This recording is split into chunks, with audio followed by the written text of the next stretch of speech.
repetitive strain injury, isn't it? Definitely. And it's like a load of stuff at golf though as well. You know, how many people are fitted for their clubs properly? A small minority, isn't it? I would say it's getting bigger and bigger. Would you? I would say it's getting bigger because of YouTube, Okay. social media. Yeah. Influencers are doing it correctly. Okay. Custom fit's becoming a bit more. But again, if you look at the average, most of them still say, no, I don't. Most don't have them fitted still. But there's more happening now. But it's mad though, you know, you've got your custom fit, you've got your custom putter fit as well, which is different to your normal clubs getting fitted. And then you've got this screening as well, which could also... you've got to custom fit you. Yeah, definitely. Do you know, because at the end of the day, we're all different body shapes. Absolutely. We're all different sizes. We all have different swings. Yeah. You know, you can just watch... You can watch a PGA. You can watch a Players Championship. Yeah. And you can see so many different swings in that field. Yeah. And they're all ultra good. They're all amazing players because if you're playing the Players Championship, you're top of your game. Yeah, definitely. Do you know what I mean? Yeah. But it's like... Well, yeah, that's why you should have a screening then. Yeah, just take the pressure off yourself. Yeah. Learn about yourself and see what could be stopping you. You might be trying to do something you've learned from YouTube. That's an absolute horror. Like I don't want anyone to do that. But let's say you were you're that golfer doing it, and you think I can't really get it right. It could be because of that. It could be because you're just doing it wrong. Or it's because your mates are saying, "Oh no, you need to do it this way." Yeah, but you can't match them. They don't know that because they don't know what's right for your body. Absolutely, because they're not PGA taught and they don't know what this is about. It's back to the early stages of the podcast. Just listen to your pro. Yeah. Get a screening and go with that plan. Don't listen to anything else. Right. So your homework for me is in the next 3 months. We'll come back to this. Where are we now in March? Yeah. So what? We'll be in April, May, June. So we'll be roughly June. So we'll be mid-season, right? Yeah. You tell me how many people have come in for a screening after this podcast. I can guarantee. After this podcast, do you know what I mean? We'll find out. It'd be interesting, wouldn't it? Yeah. How many people actually go to see their pro and say, "I need a screening. I need to see what's going on with my body in relation to my swing," rather than just trying to fix their swing. Yeah. Well, in the packages of my lessons that I offer, going forward when I'm established properly with all the kit, I will be including a screening with every package you buy. Yep. If you have a one-off lesson, there's no screening. No it's pointless. Yeah. If they buy, let's say they buy 6 lessons, it'll be properly tailored. Yeah. Like that'll be in-depth 6 lessons. Thank you for spending that money and trusting me, and going from there. Yeah. So it'll be done properly. Yeah, so, we all trust you, mate. That's why you're on the podcast. I hope so. We all trust you. But that is why I'll be going in depth to give that out, to bring awareness to it. Because people might think no one else does this. Well, yeah, and it's so simple. It is a simple thing, but it could benefit you so Massively. well. Yeah, that's mad.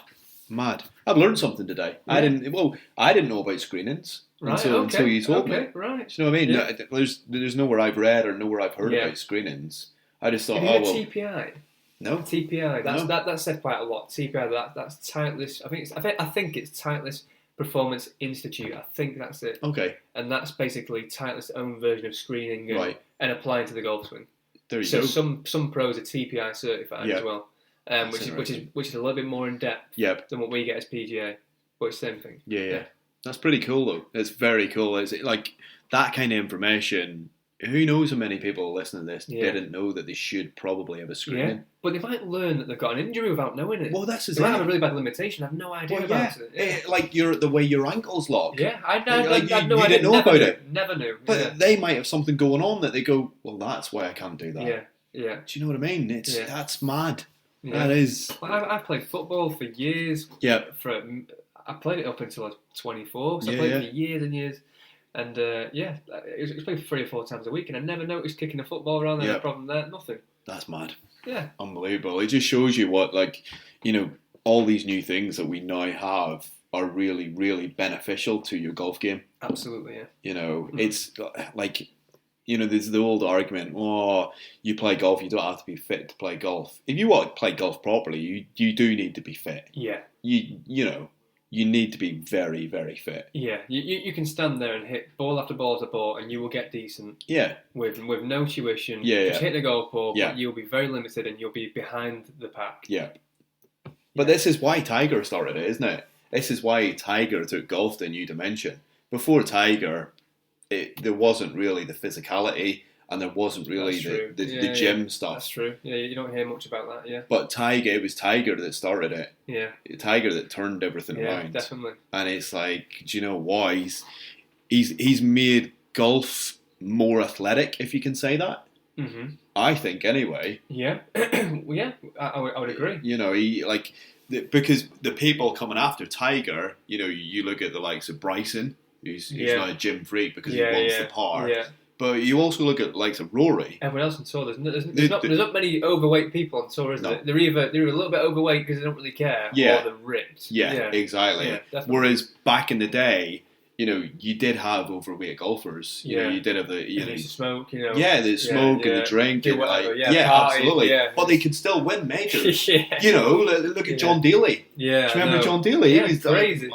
He was what a drive. Yeah, you know. But he smoked and drunk, and it was like, Jimenez. How cool is Jimenez? Cool, Jimenez with a cigar walking down the fairway. He's like, he is mega, really cool. But to compete nowadays, you couldn't get away with that. No, you know, you have to be determined. You've got to have a work ethic, and you've got to be disciplined. It's become harder as well because it's just the way the world is now. Yeah, your image is a lot more important now. Absolutely. You've got to be on the toes. So like the brands, so let's say for Tiger, you know, his sponsorships. Yeah.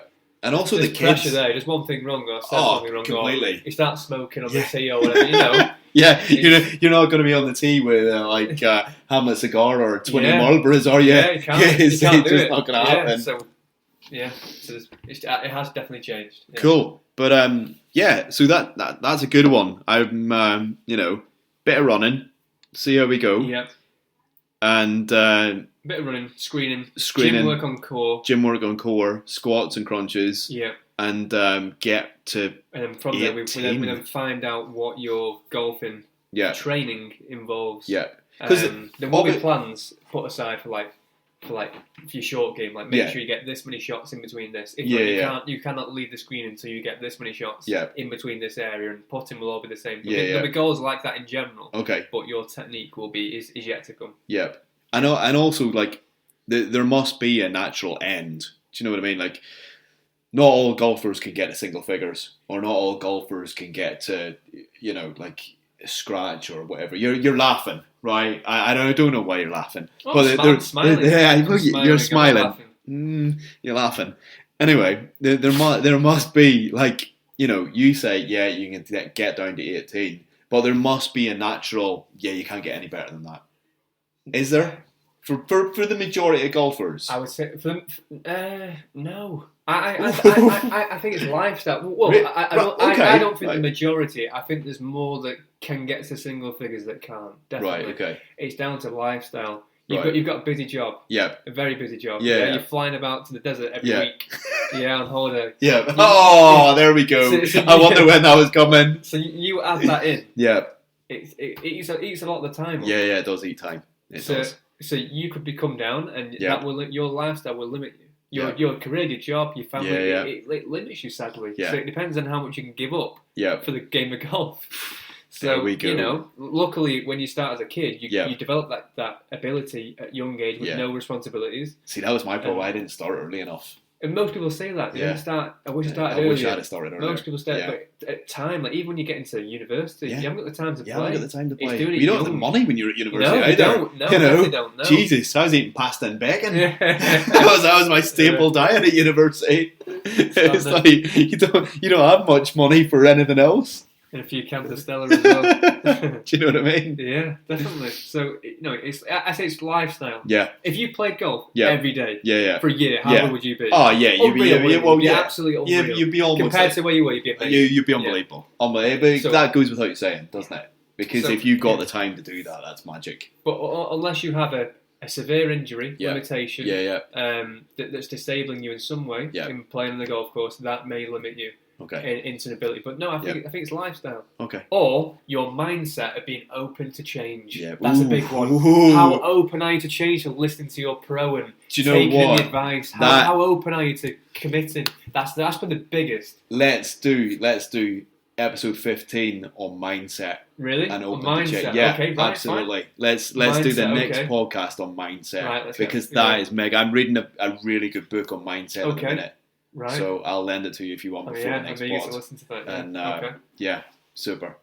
Look, that was really good. That's been really, really insightful. Good, I'm glad. Really interesting. I'm going to get ribbed. Same, I'll join you. We'll do it together. Nice one. Luke, thanks very much. Thank you very much. See you soon.